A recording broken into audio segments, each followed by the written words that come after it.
Дээрлик 80% студенттер илим алып, ошол илиминин негизине кийин иш алып кетпейт. Кээ бир адамдар толук 7 жыл, балким андан көп медицинский окуп бүткөн, бирок швейный цехте иштейт. Ал эми кээ бирлер юридический бүткөн, бирок такси болуп жүрөт. Кээ бирлер башка иш менен алек.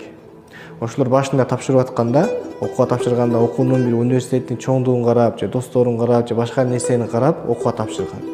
Окууну бүткөндөн кийинки келечекти эч ким көргөн эмес. Бүгүнкү күндө ушул жашообуздагы актуальный нерселердин бири.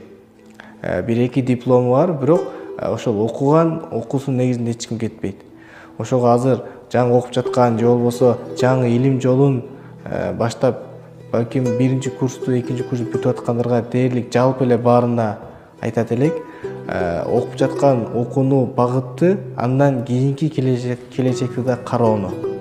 Мисалы мен ушул окуу жайда окуп бүтсөм, андан кийин дальше эмне кылам, андан кийин дальше мен кандай жумуш аткарам, ошол нерсени дагы түзүү келечекти келечекке туура багыт коюу албетте бул өзүбүздүн көз каранды.